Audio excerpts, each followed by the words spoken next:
Hello and welcome to the Mobalytics patch 11.11 High-ELO tier list. I'm Danox Harrison, here to bring you all the spicy picks.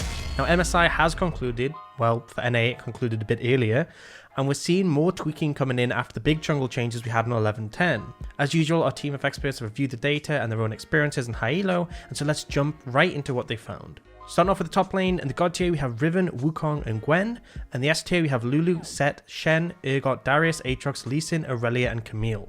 Top lane saw a lot of changes with a lot of tank items being buffed, as well as Divine, Sundra and Black Cleaver both getting some significant upgrades. Things haven't shifted massively as of yet, but Wukong has emerged as a really strong utilizer of both the bruiser items that were buffed, and is a menace both in lane and in team fights. Moving on to our first highlight pick is Gwen. Now right now Gwen is currently the strongest AP top laner at High-ELO. Her level 1 is really strong as she can use her E to get in range of opponents and out-trade with the extra attack speed, attack range and on-hit damage she gets. She scales very well, and thanks to her W she becomes incredibly difficult to take down later in the game. Her base stats make her a strong AP bruiser and allow her to soak a ton of damage in teamfights while being a huge threat to the enemy team. Next up is Aurelia. Aurelia is a solo kill monster. When she has a passive fully stacked, then landing a stun offers a really powerful all-in that not many champs can answer. Once she gets a Blade of the Rune King, she can set up camp in a side lane and look to apply split push pressure. She'll win most 1v1s assuming she's even or ahead and lands her ult and E.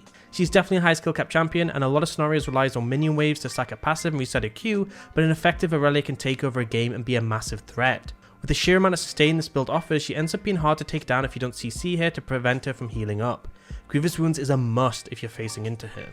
Next is Sion, and he is just by far the best blind pick tank at High-ELO. His early laning is solid, he can contest priority reasonably well, and can trade effectively. Scaling into the later stages, his W passive allows him to become exceptionally bulky, especially with the changes to Randuin's and Frozen Heart, both being solid options to reduce the impact of AD carries trying to shred him. His engage can be a bit unwieldy at times, but against the mobile champions, there are a lot of situations where you aren't in a position to dodge, and if you manage to connect, the CC chain is devastating combined with a fair chunk of damage. The solid mix of scaling combined with the respectable early game makes Sion a great staple in the top lane.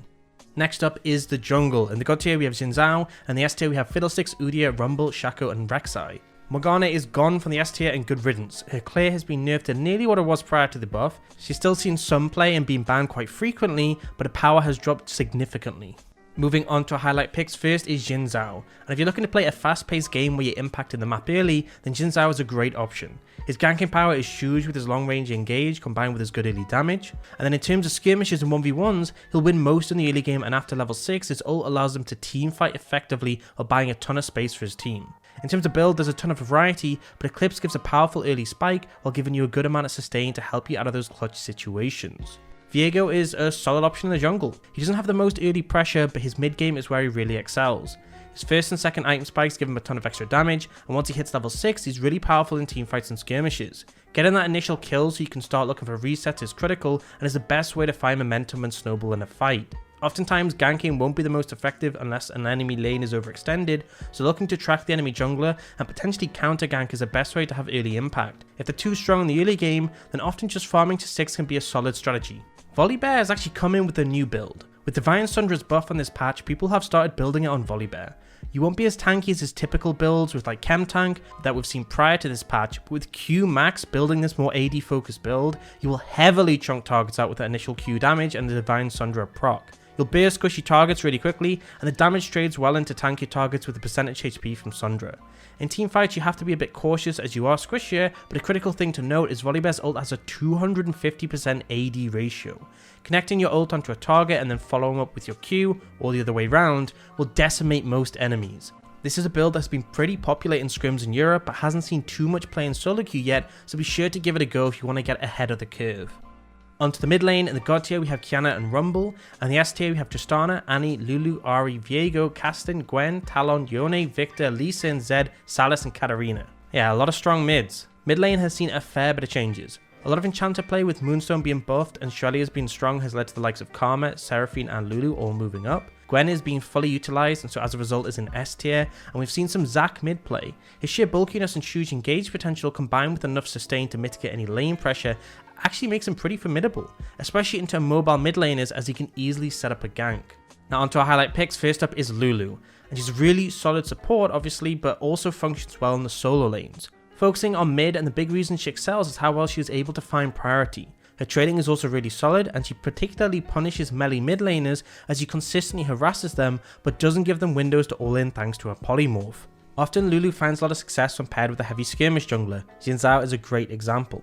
Being able to move from mid with the priority you found and then buff him up means you can take more aggressive fights and then come out ahead. Later in the game, it goes without saying that you can buff your AD carry and allow them to, well, carry, but you should be looking to make an impact throughout the game, and with Lulu you definitely can. Tristana has for a while been a really strong pick in the mid lane.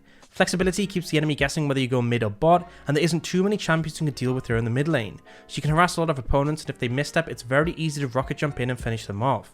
Mid tower has a huge impact in a game. When it's down, you can push waves deeper and look to rotate to the side lanes to apply pressure. With Triss being so good at taking towers, she constantly threatens mid tower. If you recall when low or look to roam and don't have priority, then Triss will take at least one plate and often more. Finally, having an AD mid like Tristana means you're more free to be flexible when taking AP champions in the jungle or even in the AD carry role. I just talked about Tristana as a flex, but Lee Sin takes that even further, being able to go mid, jungle or top and being strong in all three roles. In mid lane, you have huge kill pressure. A sonic wave connecting can often mean a target is chunked out, but if they're low, they're likely just to die, even more so when your ult is available. Lee's damage with this build is pretty significant, and particularly against squishy targets, you can explode them with a combo, but you're also bulky and able to soak a fair bit of damage and sustain it back up. Now, Lee isn't the best scaling champion, but he almost always has windows to make plays, and if you can find an insect onto a critical target, he's definitely capable of solo carrying a fight. Onto the AD carries. In the God tier we don't have any champions, in the S tier we have Jinx, Tristana, Kog'Maw, Jhin, Vayne and Ezreal. Halo Blades is the big change of the patch for AD carries. We're seeing it utilised quite a bit by the likes of Kog'Maw, Tristana and Kai'Sa, but the one who has suffered the most is definitely Kai'Sa. Her Q cooldown synced up perfectly with Halo Blades at level 1, and because of the nerfs she finds it harder to contest priority and trade early. She was already struggling a little bit compared to her dominance early in the season, but for now she has moved down to A tier. Xayah has moved down as she was primarily picked as an answer to Kai'Sa. First up, we're going to take a look at Ezreal. Not only did he get buffed to his base armor, which does make a substantial difference for AD carries, but he's also benefiting from this Divine Sundra buff. Ezreal's biggest issue this season has been the fact no mythic has been really good for him. With Divine Sundra in a solid spot, he's able to chunk out opponents with his Q while remaining a bulky target. Combine that with the crazy amount of ability haste this build has, and you can spam all your abilities super frequently. To top it off, there's been some players building Frozen Heart. With the most recent round of buffs, this item has a ton of great stats. Mana, ability haste and armor all do wonders, especially as you already get HP from Divine Sundra, and then to top it off, the fact you reduce attack speed and auto attack damage makes it so you'll do better when forced to trade with an enemy AD carry, or just survive against AD threats in general. Seraphine got some solid buffs in this patch. Her self shield from a W is now quite a bit stronger in the late game. The other significant change wasn't a direct one, but Moonstone Renewer was buffed, as was Staff of Lone Water. It goes without saying that these two were a big reason that Seraphine was permanently pick banned in pro play later on in spring, and the fact she's received buffs in tandem with both of these puts her in a good spot. Her laning is decent, being able to layer CC with her support, push the wave effectively and sustain through trades, but a huge strength is her scaling, particularly when it comes to team fighting. Her ult is one of the best in the game. The AoE CC can easily catch multiple members of the enemy team, and on top of that she can easily keep allies healthy and top them up throughout. Definitely best paired with some strong sustained damage champs in the other lanes, as you can keep them healthy and set them up for success. Now, a bit of a spicy one here, Heimerdinger, and he's been looking pretty good on the most recent patch. Priority has been so important in bot lane at High-ELO, as it allows your support to roam, giving them a window to snowball your jungler, mid and sometimes even top laner. Heimer not only gets priority really effectively, but he's hard to gank and so can save bot by himself relatively safely. It also gives your team the flexibility to take AD mids while still having a good damage profile. In the late game, Heimer does get a significant amount of damage. AD carries of course do scale extremely well, so I'm not saying you'll, outscale a Jinx or something, but if you can set up around an objective, it's very difficult to approach, and ulting with your E is devastating in a choke point. Onto support. In the God tier we have Bard, Lulu and Thresh, and in the S tier we have Senna. Support overall has seen very little change. We did see Vigilant Wardstone get a bit of a rework, but it still only comes online at level 13, so isn't really relevant, as in a lot of scenarios supports don't reach that point or are pretty irrelevant by the time they're that level. So we'll just jump straight back into the highlight picks. Senna is up first, and she received a bunch of changes on the most recent patch. Primarily her tank build with Frostfire Gauntlet was nerfed out of relevance. She did however get a buff to her scaling with Lethality, but despite that the biggest frontrunner to emerge is Divine Sundra into Black Cleaver. Both of these items were buffed on this patch. Now this build makes you pretty bulky, but your damage output is really high, combining the percentage HP damage from Sundra with your passive and both being proccable with your Q. Ultimately, as much as lethality has a lot of burst and great scaling with the Q, the fact you're so squishy is potentially an issue, especially with Senna's range scaling decreasing. Senna is still pretty solid when played fasting with various champs synergizing well. Can also be played into passive lanes when paired with a ranged champion without as much appeal, like a standard AD carry. Now, Soraka is fully enjoying the benefits of the Moonstone buff on the last patch. Over the course of the season, she's received a bunch of buffs and she's in a pretty good spot. On top of that, Warmogs is now far easier for her to use, with it only requiring 1100 bonus health to activate its passive. With Warmogs itself providing about 800 health, you only need 2 ruby crystals, which you can use to then build into your Moonstone Renewer and Redemption. There has actually been scenarios where people have rushed Warmog's first item, making you really bulky and allowing you to essentially have infinite healing as long as your mana lasts. Leona is our next and final pick for the video. She's a really solid champ if you're wanting to make an impact in lane and on the map. Engaging is simple and easy, and your all-in damage is strong enough to look for 2v2s and come out ahead. She got a very minor nerf to W damage, but it isn't too much of a factor. A big aspect is that with Thresh's Flay CT being nerfed, she has more windows in which to engage into one of her harder lanes. High-ELO roaming and impact on the map is vital to come out strong in the early game and give your team advantages rather than just your AD carry, and Leona excels at that. That wraps things up for our 11-11 High-ELO tier list. Hope this has been helpful and you feel a bit more clued up on the High-ELO meta.